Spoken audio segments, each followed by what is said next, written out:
오늘은 하나님과의 사귐이라는 말씀의 제목을 가지고 함께 은혜를 나누고자 합니다. 이 땅에 많은 사람들이 연애하고 서로 사랑합니다. 사랑하고 연애하는 사이에 가장 중요한 것은 상대방에 대해서 자세히 알아가는 것입니다. 그래서 남녀가 만나서 서로 좋은 관계를 유지하다가 갈라서게 되거나 헤어지게 될 때는 가장 큰 원인이 성격 차이다, 여러 가지 얘기가 나오는데요. 그 이유는 무엇이냐면 바로 상대에 대해서 잘 이해하지 못하기 때문에 살면 살수록, 만나야 만날수록 어려움을 느끼는 것입니다. 그래서 상대방을 자세히 알고 잘 알아가는 것은 매우 중요합니다. 꼭 연인과의 관계를 아니더라 하더라도 또 우정도 그렇죠. 친구도 그렇습니다. 우리가 오래 만났는데 내 마음을 잘 헤아려주지 못하고 나를 잘 이해하지 못하게 되면 우리는 그 사람과 좋은 관계를 유지할 수 없게 됩니다. 그러니까 누군가를 사귄다는 것은 그래서 상대방을 알아가는 과정입니다. 그 사람이 내 마음을 알아야 되고 나 역시 그 사람의 마음을 알 때 우리는 진정한 사귐이라고 말할 수 있습니다. 신앙생활도 그런데 성경은 그렇게 얘기하고 있죠. 하나님과 우리의 사귐이라고 얘기하고 있습니다. 우리가 하나님을 알아가고 또 하나님이 우리를 알아가기 시작할 때 우리는 하나님과의 교제를 하고 있다. 하나님과 함께 사귐을 가지고 있다라고 말하고 있습니다. 그런데 문제는 하나님은 우리를 잘 이해하십니다. 우리가 어떤 존재인지 알고 있어요. 우리 삶에 무엇이 필요하고 어떠한 도움이 필요한지 하나님 우리에게 무엇을 해야 하시는지를 하나님은 잘 알고 계십니다. 그런데 문제는 우리 입장에서 우리가 하나님을 잘 모른다는 사실입니다. 하나님이 어떤 분이시고 어떻게 일하시고 어떤 계획인지를 우리가 잘 알지 못하기 때문에 신앙의 삶을 살면서 좌절과 낭망을 할 때가 있습니다. 우리는 하나님께서 우리 삶 가운데 늘 좋은 것을 주시고 아주 좋은 것들을 베풀어 주시고 은혜를 베풀어 주시고 우리 한 영혼 한 영혼을 너무 사랑한다는 사실을 우리는 알고 있는데요. 살다 보면 그렇지 못함을 느낄 때가 있습니다. 내가 지금 이것이 너무 필요한데 나에게 이런 도움이 너무 필요한데 하나님은 지금 무엇을 하고 계실까? 내가 지금 하나님께 열심히 기도하는데 하나님은 지금 내 기도에 응답하고 계신가를 고민할 때가 있습니다.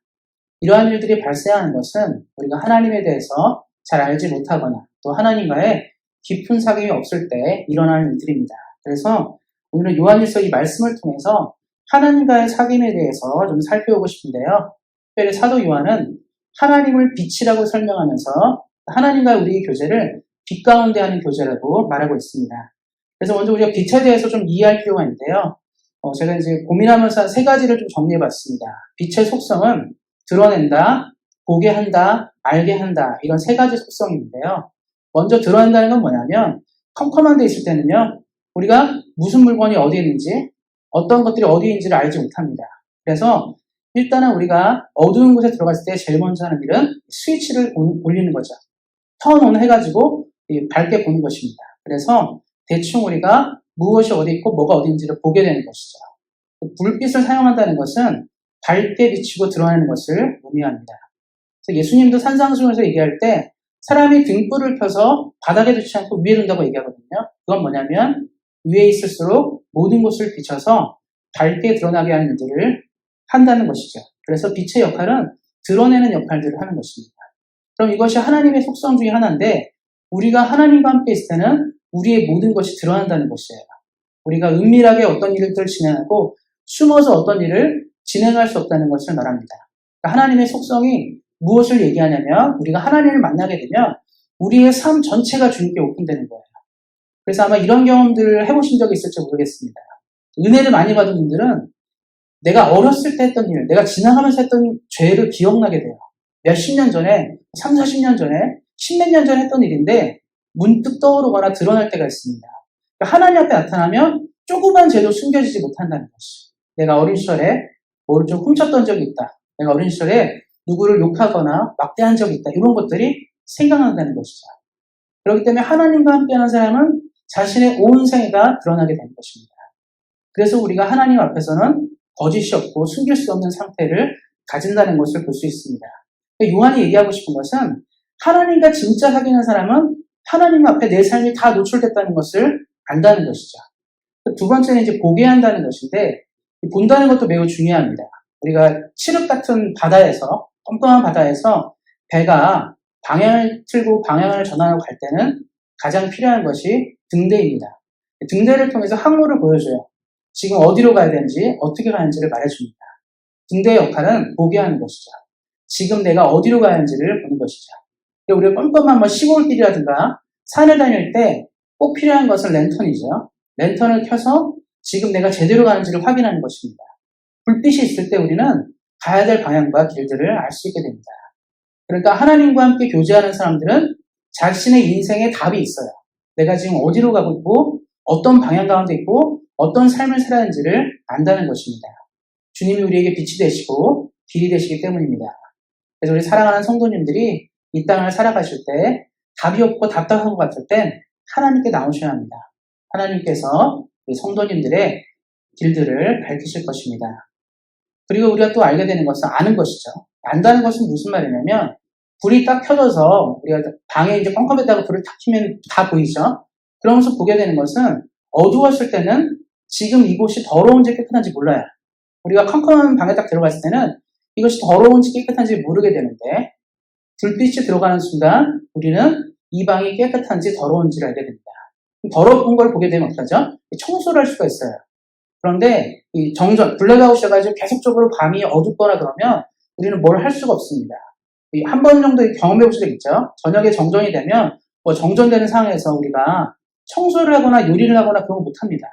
그때는 뭐 하냐면 그냥 가만히 있어요. 왜냐하면 모르기 때문에 뭐가 어디인지 어떻게 하는지를 알지 못하기 때문에 가만히 있게 됩니다. 그래서 하나님과 함께 한다는 것은 뭐냐면 안다라는 거예요. 무엇이 옳고 그른지를 아는 것이죠. 예수님을 믿고 사는 인생들은 그래서 어떤 것이 올바른 길이고 어떤 것이 틀린지를 알 수 있다는 것입니다. 그래서 이 빛과의 교제의 중요성들을 얘기하는 것이죠. 사도 요한이 그래서 빛을 통해서 얘기하고 싶은 한 가지가 있었어요. 하나님을 믿는 인생은 그래서 어디로 가야 될지 무엇을 해야 될지 어떤 것을 고치고 어떻게 살아야 될지를 안다는 것입니다. 왜 이게 중요하냐면 요한일서가 쓰여질 당시에 많은 사람들이 갈 길을 못 찾았어요. 예수님의 제자들은 거의 대부분 죽었습니다. 그리고 새로운 세대가 일어나는데 예수님에 대해서 알고 있는 지식이 많지가 않다는 것을 보면서 점점 사람들 사이에서는 신앙생활을 하는 게 뭘까? 하나님을 믿는 게 무엇일까를 고민하게 됩니다. 그래서 이 당시에 이제 영지주의가 유행하게 되는데요. 이 영지주의는 뭐냐면 신앙이 왜곡된 이단을 말해요. 그러니까 이단이 창궐했습니다. 요즘 시대도 이단이 많죠. 신천지, 하나님의 교회, 여호와 증인, 몰몬교 이단이 많은데 이 당시도 그랬다는 거예요. 벌써 2000년 전인데도 불구하고 그때도 이단이 많았습니다. 그럼 문제가 뭐냐면 이단이 나타났을 때 이단을 반박하고 이단을 물리치고 그래야 되는데 그 사람들이 말하는 게 맞는 것 같아요. 그 사람들이 설명해 주는 게 많이 동의가 되고 그렇게 되다 보니까 사람들이 신앙의 길을 찾지 못했습니다. 그래서 사도 요한이 글을 기록하면서 하나님을 묘사할 때 빛을 얘기했어요. 빛이 있으면 어둠이 사라지고 빛은 우리에게 길들을 제시하고 빛은 우리가 어떻게 살아야 되는지를 알려준다라고 얘기한 것입니다. 그래서 당시 교회에 도전하는 것이죠. 하나님과의 사귐, 예수님과의 사귐, 성령과의 사귐이 있으면 우리는 시대의 위기를 돌파할 수 있다고 말하는 것입니다. 근데 많은 사람들이 하나님과의 사귐이 없고 예수님과의 사귐이 없고 성령과 사귀지 못하기 때문에 어떻게 살아야 되지? 어떤 것이 올바른 믿음인지를 헷갈렸다는 것입니다. 그래서 요하는 것들을 설명해 주는 것이죠. 우리 성도님들도, 우리 사랑하는 성도님들도 한번 스스로에게 질문했으면 좋겠어요. 나는 하나님과 진정한 사귐이 있는가? 나는 지금 하나님과 함께 신앙생활하고 걸어가고 있는지를 질문해 보셨으면 좋겠습니다. 그러기 위해서는 우리가 먼저 봐야 되는 것은 요한이 갖고 있던 몇 가지 전제입니다. 특별히 요한일서 1장 5절부터 10절에는 만약에 뭐뭐 한다면이 많이 나와 있어요. 요 전제가 있는데 요것을 먼저 잘 이해하는 것이 신앙생활을 잘하는 비결이라고 생각합니다. 먼저 6절 말씀에 이렇게 얘기하고 있는데요. 만일 우리가 하나님과 사귐이 있다 하고 어둠에 행하면 거짓말을 하고 진리를 행하지 아니함이거니와. 먼저 얘기하는 것은 뭐냐면 만일 우리가 하나님이랑 사귄다고 말하면서 어둠에서 행한다. 우리가 예수님을 믿는다고 말하면서 어둠을 행한다면 그래서 거짓말이라고 얘기하고 있습니다. 요즘 범죄 중에 이런 범죄가 있습니다. 아마 들어보신 적 있을 것 같아요. 스토킹 범죄 아시죠? 내가 누구에게 집착을 하고 누구를 좋아한다고 해서 쫓아다니고 괴롭히고 못 살게 하는 것을 이 스토킹이라고 합니다. 사실 근데 이제 우리 성도님들 같이 과거 세대들은 남자가 여자를 좋아해서 졸졸 따라다니고 못 살게 하고 귀찮게 하는 것을 나쁜 것이라 생각하지 않았어요. 좋아하니까 저러겠지, 사랑하니까 저러겠지 생각했는데 현대에 들어서는 이 스토킹은 범죄로 분류합니다. 상대방이 원하지 않는데, 상대방이 나를 좋아하지 않는데 내가 살게 하는 것은 범죄라고 얘기하고 있습니다. 그럼 이게 뭘 얘기하는 거냐면 스토킹과 같은 것이에요. 하나님을 사랑하는 사람은 하나님이 원하는 것들을 행동해야 되는데 하나님을 사랑한다고 입으로 말하면서 우리는 하나님에 대해서 올바로 행동하지 않는 것을 말합니다. 스토킹이 그렇죠. 사랑한다고 말하면서 상대를 못 살게 하는 거예요. 그것은 범죄라고 말하는데 많은 사람이 하나님을 사랑한다고 말하면서 어둠 속에서 행동합니다. 이게 무슨 말이냐면 하나님을 믿는데, 예수님을 믿는데 하나님이 원하는 방향으로 삶을 살지 않는 거예요. 종종 보면 이런 분들이 있습니다. 교회 다니고 신앙생활해요. 때 되면 기도하고 말씀 읽고 헌금도 하고 봉사도 하는데 큰 어려움과 위기가 생기면 무당을 찾아가거나 점집을 찾아가는 분들이 있습니다. 혹시 그 사람들이 무슨 대답을 줄까 해서. 내가 열심히 하나님께 기도했는데 하나님은 아무 말도 안 하시는 거예요. 내가 열심히 찬양하고 예배드리고 막 하는데 하나님은 아무 말도 안 하시는데 친구들 얘기를 들어보니까 어디 무당이 어디 점집에 가면 답을 준다더라. 그럼 어떡하죠? 내가 교회 다니는 걸 싹 숨기고 무당집을 찾아가거나 점집을 찾아가는 것이죠. 꼭 거기에 답이 있을까 생각해서 가는 것입니다. 하나님을 사귄다고 말하지만 그러한 선택을 하기도 한다는 것이죠. 또 어떤 것이냐면 제가 종종 많이 봤는데요. 제가 한국에서 다닐 때, 교회 다닐 때 거기 어떤 집사님이셨는데, 안수 집사님이셨는데 이분이 교회에 들어와서 사람들이랑 관계도 잘했어요. 예배도 잘 드리고 성가대 봉사도 하고 심지어는 이제 선교회 회장도 마쳤는데 이분이 알고 보니까 교회 들어온 이유가 제가 한국에 있던 교회가 작은 교회가 아니었습니다. 그러니까 한 번씩 교회가 건축을 하거나 뭘 하게 되면 돈을 많이 들여서 건축을 하는 거잖아요. 그러니까 이분이 이제 교회에 사기치러 들어온 거예요. 목사님에게 신임을 얻어가지고 공사권을 따내고 이런 식으로 해가지고 건물을 올렸는데 제가 이제 학생 때, 우리 대학생 때인데 그때 저희가 교육관 건물을 올렸거든요. 그 건물이 얼마 안 돼가지고 벽이 막 쫙쫙 갈라지고 막 그랬어요. 그래서 이게 뭔가 이랬는데 이분이 이제 사기를 치고 건물을 지은 거죠. 그렇게 교회에서 사기를 몇 번 치고 목사님까지도 속이고 나중에 도망갔습니다. 그걸 보면서 하나님을 믿는다는 게 뭘까? 이런 생각을 하게 되는 것이죠. 예수님을 믿는 사람은 다른 사람에게 사기치면 안 되죠. 예수님을 믿고 하나님을 믿는 사람은 올바르게 살려고 애를 써야 됩니다. 근데 실제로요, 교회에서 그런 분들이 굉장히 많아요. 아마 우리 성도님들도 한 번 정도 경험해 보실지도 모르겠습니다. 굉장히 잘해주고 우리와 모임에 함께 잘 참여하면서 뭔가 우정을 나눈 것 같은데 알고 보니까 뒤로 어떤 호박씨를 깐다든가 나쁜 짓을 골라서 하는 것이죠. 이런 사람들이 있으면 올바른 신앙이 아닌 것이죠. 말로는 하나님의 자녀라고 말하면서 어둠에 행동하는 사람들이 상당히 많습니다. 그래서 우리 사랑하는 성도님들은 다르셨으면 좋겠어요.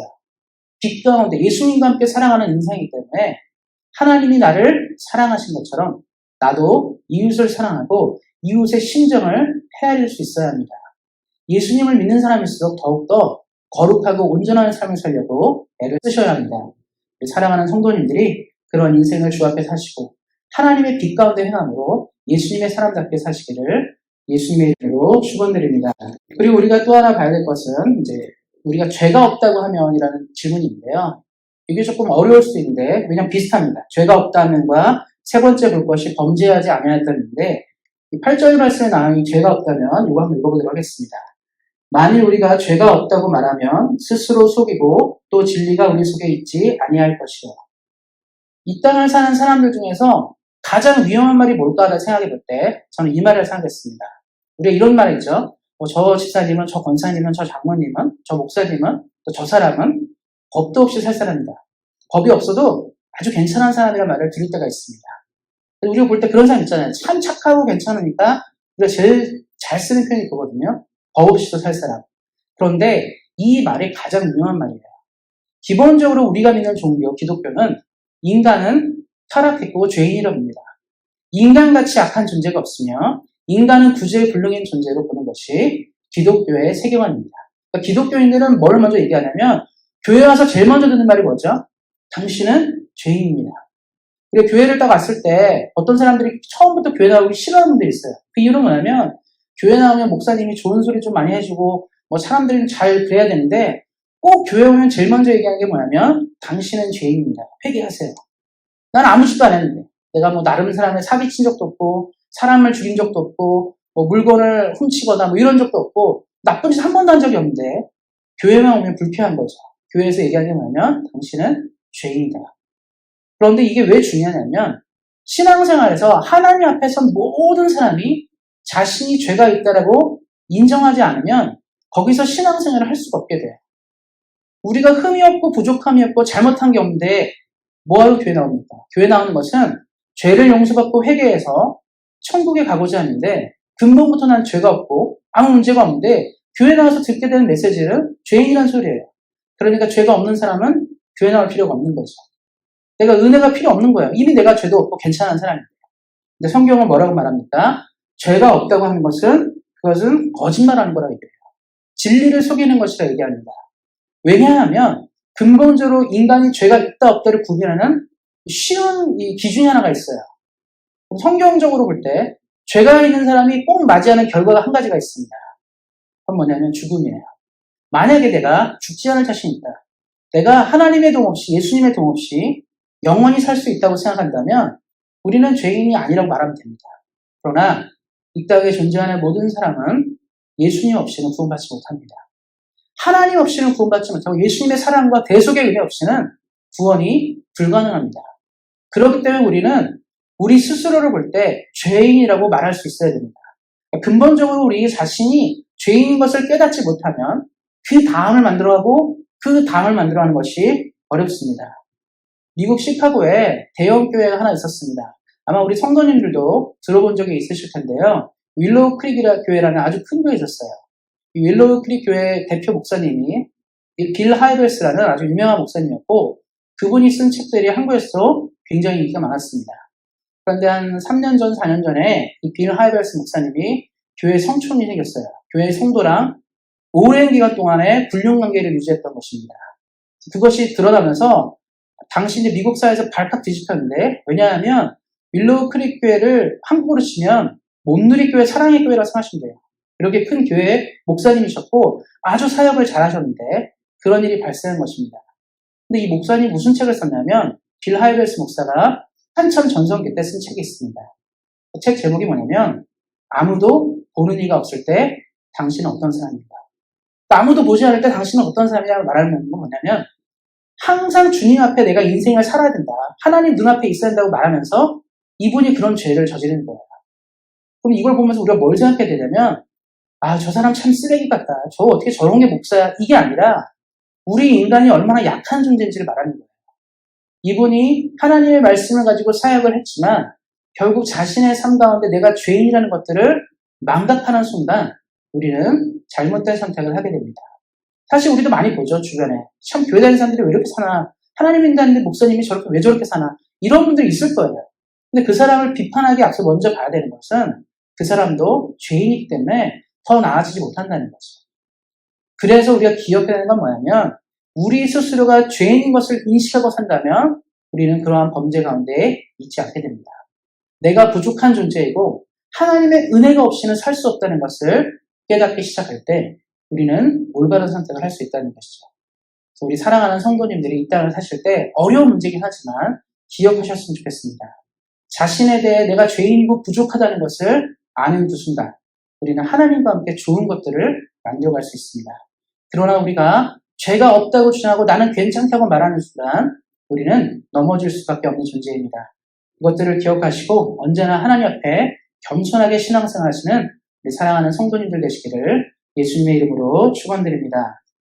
그리고 10절 말씀에 이제 만일 우리가 범죄하지 아니하였다 하면 이게 나오는데요. 아까 지금 방금 말씀드린 8절과 10절은 조금 다릅니다.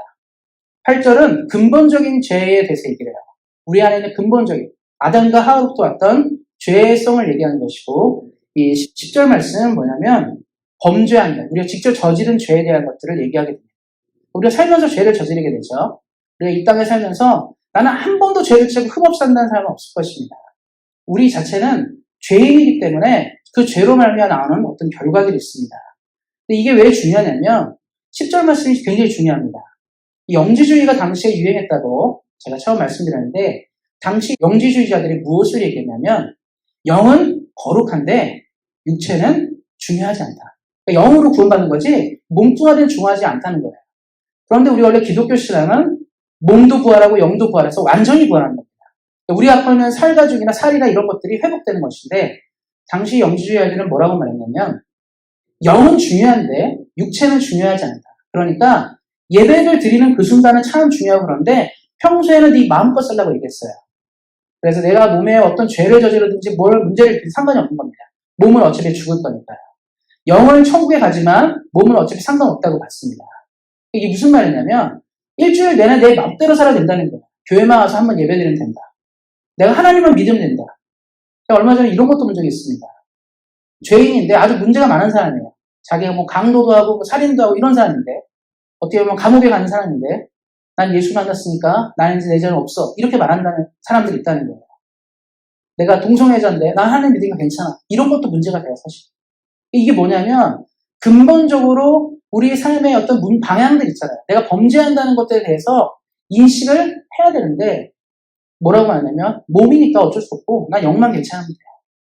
그러니까 그런 분들 많죠. 일주일 동안 내 멋대로 살다가 교회만 잘 오면 돼. 죽기 전에 회개하면 돼. 이런 분들이 있습니다. 이게 위험한 거예요, 사실은.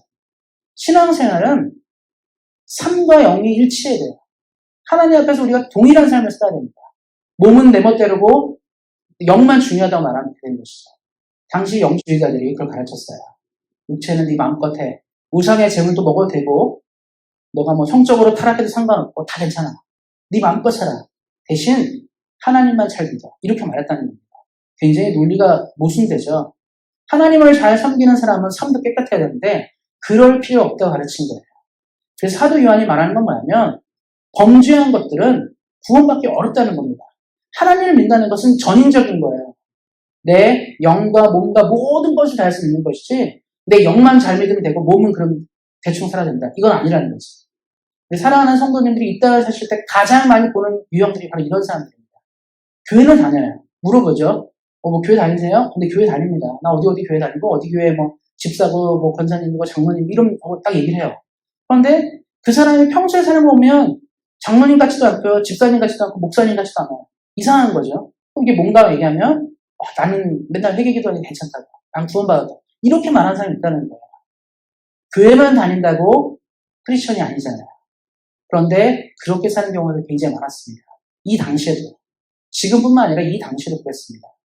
그래서 사도 요한이 말하는 건 뭐냐면 스스로 범죄한 것들에 대해서 회개하지 않는다면 하나님의 구원이 그 안에 없다라고 얘기하고 있습니다. 믿음 생활을 한다는 게 무엇일까요? 하나님을 사귄다는 게 무엇일까요? 우리가 영과 몸을 다해서 하나님을 섬기고 사랑하는 것이죠. 우리 사랑하는 성도님들이 이 땅을 살아가실 때 한쪽으로 치우치지 않았으면 좋겠습니다. 너무 영매만 치중하고 너무 몸에만 치중한다면 그것도 문제가 됩니다. 항상 동일하게 가셔야 돼요.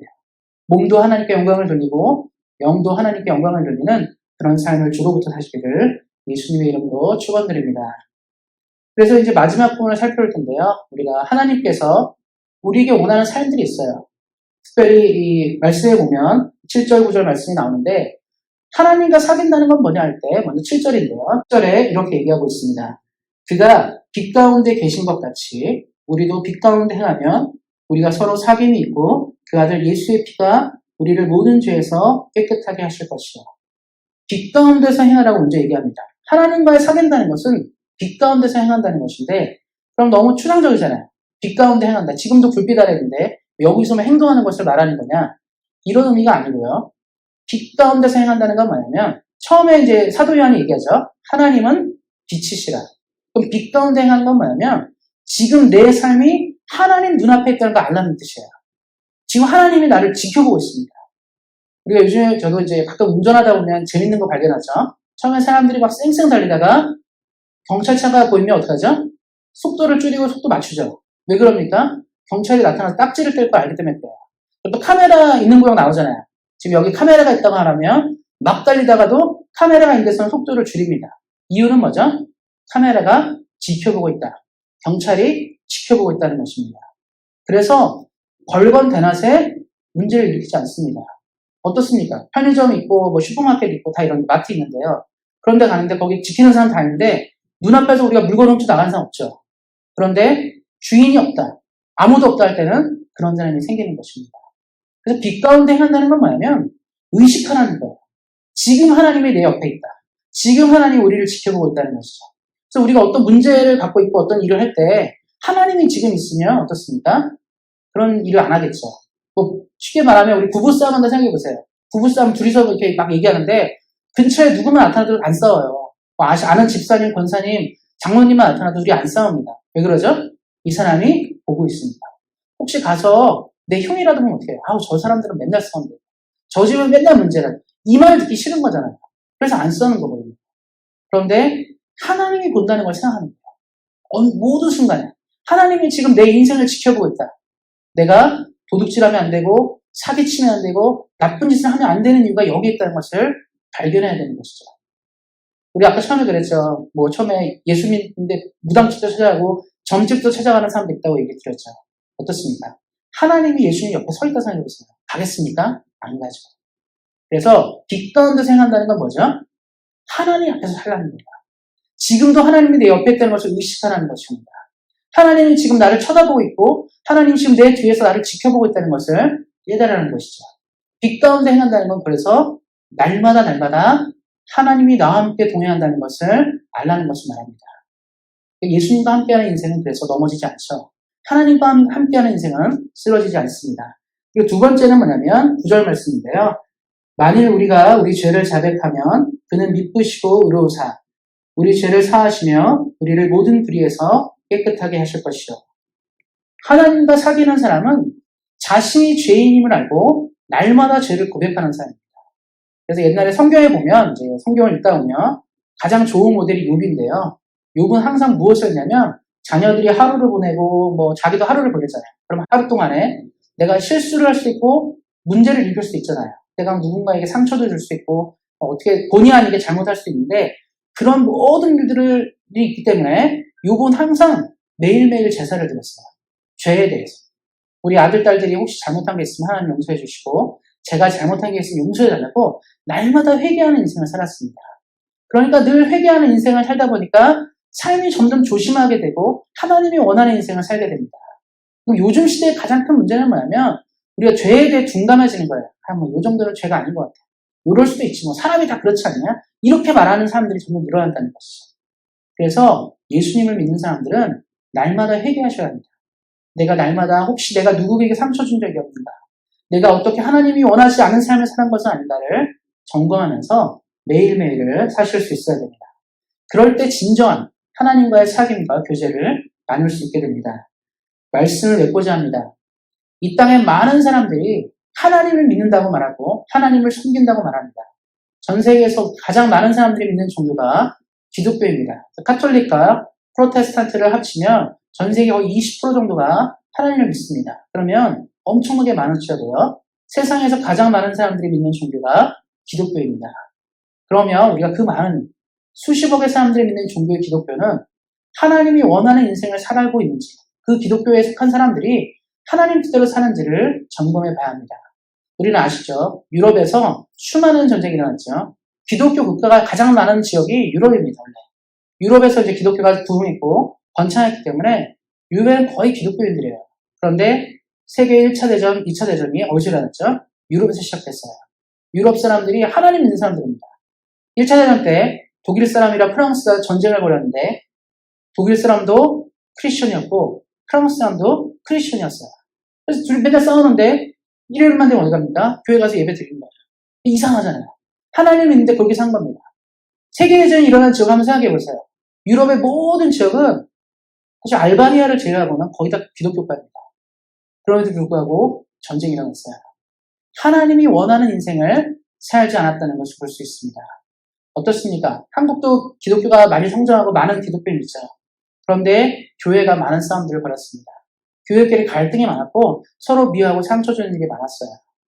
그래서 우리 사랑하는 성도님들을 기억하셨으면 좋겠습니다. 하나님을 믿는 것은 많은 사람들이 믿는 종교 가운데 하나를 믿는 게 아니라 제대로 믿으셔야 합니다. 제대로 주님과 함께 걸어가시고 동행하셔야 합니다. 그래서 요한이 지금 우리에게 도전하고 있는 거예요. 빛 가운데 행하고 날마다 회개함으로 하나님이 원하는 인생을 사는 우리가 되라고 말하고 있는 것입니다. 사랑하는 성도님들과 온세한 교회가 하나님이 원하는 인생을 살고 하나님과 함께 사귐으로 이 시대 가운데 쓰임받고 사랑받는 교회가 되시기를 예수님의 이름으로 축원드립니다. 기도하겠습니다. 하나님, 오늘도 귀한 은혜를 주시며 감사를 드립니다. 우리 하루하루의 삶 가운데 말씀을 기억하게 하시고 하나님과의 깊은 사귐이 있는 우리 온세한 교회 성도님들과 온세한 교회가 되도록 함께 하시기를 기도합니다. 이 땅을 살아갈 때 지치고 힘들 때마다 우리 사랑하는 성도님들을 기억하여 주시고 능력과 힘을 부어주시고 하나님과 함께 승리하도록 함께 하시기를 기도합니다.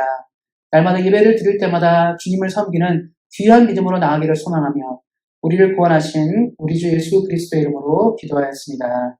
아멘.